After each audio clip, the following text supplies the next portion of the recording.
India alliance की बैठक लगातार चल रही है मुंबई में। आज की मीटिंग में वन नेशन वन इलेक्शन पर चर्चा होगी। कमेटी बनने के बाद विपक्षी गठबंधन ने अपना एजेंडा बदल दिया है। अभी तक विपक्षी गठबंधन आगे कैसे काम करेंगे, क्या कोई संयोजक होगा, आगे किस तरीके से अपने कैंडिडेट्स का चुनाव करेंगे, अपने गठबंधन को लेकर चर्चा होनी थी, लेकिन अब जानकारी मिल रही है कि एजेंडा बदल दिया गया है। वन नेशन वन इलेक्शन पर चर्चा इस बैठक में की जाएगी। विजय लक्ष्मी मेरी सहयोगी इस वक्त हमारे साथ जुड़ गई हैं। विजय, क्या जानकारी मिल रही है, क्या हलचल है विपक्षी गठबंधन में, इंडिया गठबंधन में नेताओं का क्या कहना है और आज क्या चर्चा संभव है?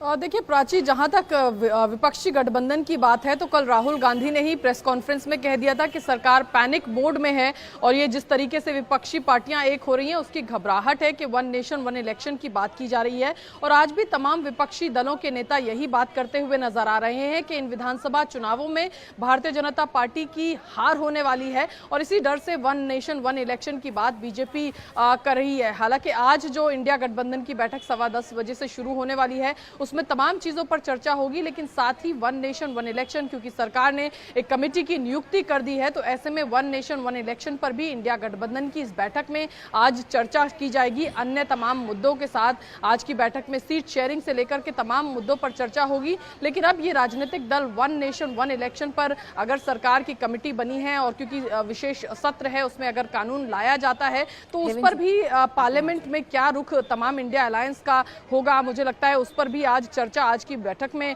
होनी तय है। तो आज की बैठक में ये मुद्दा भी प्रमुखता से विपक्षी दलों के एजेंडे पर रहेगा, इस ओर सूत्र इशारा कर रहे हैं फिलहाल। बिल्कुल, लेकिन इस पर चर्चा होगी और आगे क्या रणनीति विपक्ष की रहेगी इस पर जरूर सभी की निगाहें हैं, क्योंकि अभी से विपक्षी दलों के नेताओं ने कहना शुरू कर दिया है कि ये मोदी सरकार की घबराहट है।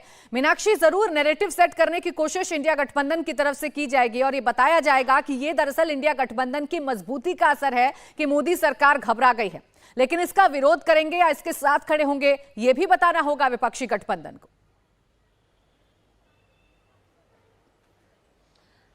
तभी कहते हैं कि नैरेटिव कुछ दिनों के लिए तो चल सकता है लेकिन पर्सपेक्टिव बताना जरूरी होता है।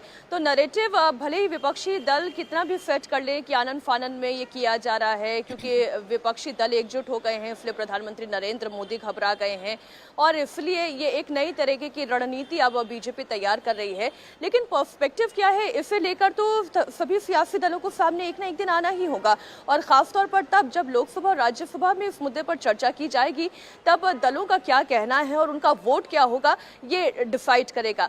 रही बात आज की इंडिया अलायंस की मीटिंग की, तो यहाँ से तो आज ये तय किया जा रहा था कि जितनी कमिटीज हैं यानी सब कमिटीज है इंडिया अलायंस को लेकर वो कैसी होगी।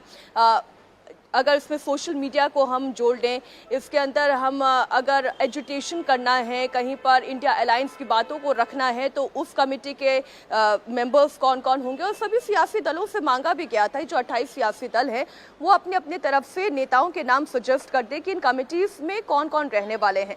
लेकिन प्रधानमंत्री नरेंद्र मोदी का और सरकार का एक फैसला वन नेशन वन इलेक्शन में जाने को लेकर यह निर्णय, इसने बाजी पलट दी है। और जैसे कि विजय लक्ष्मी हमारी सहयोगी बता रही थी कि ये 100% तय है कि इस मीटिंग के अंदर वन नेशन वन इलेक्शन को लेकर चर्चा जरूर होगी।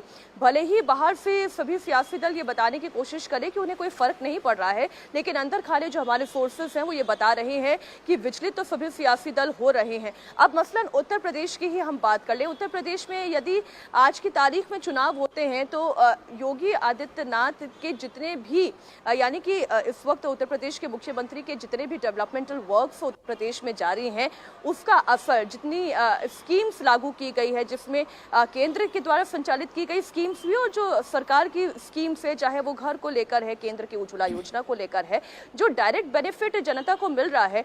अगर लोकसभा और राज्य विधानसभा के चुनाव एक साथ करवा दिए जाते हैं तो डायरेक्ट बेनिफिट इसमें मौजूदा सरकार को मिलेगा। वहीं अगर हम राजस्थान की बात कर लें, अगर राजस्थान, छत्तीसगढ़, मध्य प्रदेश, तेलंगाना, मिजोरम, जहां पर इस वक्त चुनाव में जनता जाने वाली है, जिस बात का आप जिक्र कर रही हैं ये बात विपक्षी दल भी जानते हैं और इसीलिए उनके बयान आना शुरू हो गए हैं। इसीलिए इसे इस तरीके से प्रोजेक्ट किया जा रहा है कि दरअसल सरकार घबराई हुई है और सरकार अपनी जीत को सुनिश्चित करना चाहती है, इसीलिए ये फैसला लिया गया है। हर्षवर्धन त्रिपाठी भी हमारे साथ जुड़ गए हैं, वरिष्ठ पत्रकार। हर्षवर्धन जी, सबसे पहले क्या आपको लग रहा है ये जो फैसला सरकार ले रही है, ये फैसला कितना मुफीद है देश के लिहाज से, और क्या हम समझें कि अब ये वक्त आ गया है कि वन नेशन और वन इलेक्शन इस देश में संभव हो पाएंगे? देखिए प्राची, जब भारत स्वतंत्र हुआ और गणतंत्र बन गया, हम चुनावों में जाने लगे, तो कहीं एक कल्पना ही नहीं थी कि इस देश में ऐसा होगा कि सरकारें गिरेंगी, बार बार गिराई जाएंगी, चुनाव अलग अलग समय पर कराना पड़ेगा, ऐसी कोई कल्पना नहीं थी। 67 तक तो ऐसा हुआ भी नहीं। लेकिन उसके बाद चूंकि लोकतंत्र है, तो अगर कोई सरकार नहीं चल पाई तो वो सरकार गिरती है और फिर से उसे चुनना होता है। ये भी लोकतांत्रिक और संवैधानिक दायित्व है।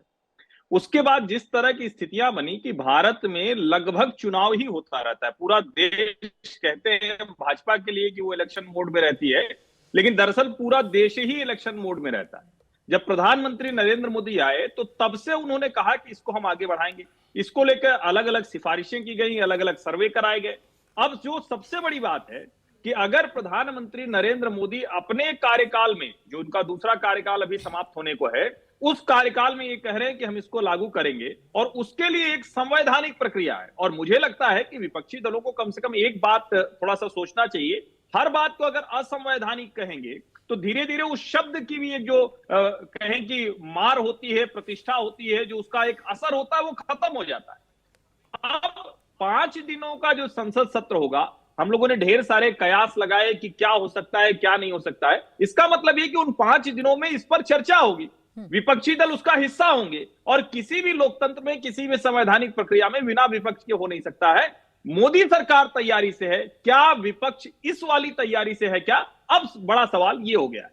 बिल्कुल। देखिए देवेंद्र, ये जो सवाल हर्षवर्धन जी उठा रहे हैं, ये सवाल बड़ा वाजिब है। आप नैरेटिव तो गढ़ रहे हैं, आप ये जरूर बता रहे हैं कि ये मोदी सरकार की घबराहट है, लेकिन आपको ये तो बताना होगा ना कि आप इसके साथ हैं या नहीं, क्योंकि विपक्षी कहता है कि ये चुनावी पार्टी है, समय बर्बाद होता है, हर वक्त चुनाव में भारतीय जनता पार्टी लगी रहती है। अब जब इसका सोल्यूशन मोदी ढूंढ कर ला रहे हैं तो उसमें क्या है आपका योगदान, ये तो बताना पड़ेगा।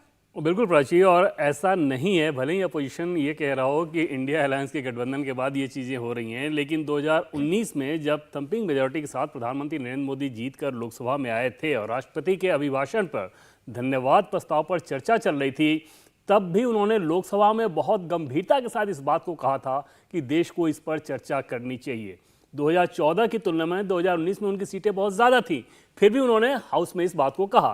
फिर 2020 में भी इस बात को कहा, उसी साल 15 अगस्त को कहा, फिर 2020 में भी इस बात को कहा। तो वो बार बार इस बात को कहते रहे और वो ये कहते हैं कि चर्चा तो कीजिए इस पर।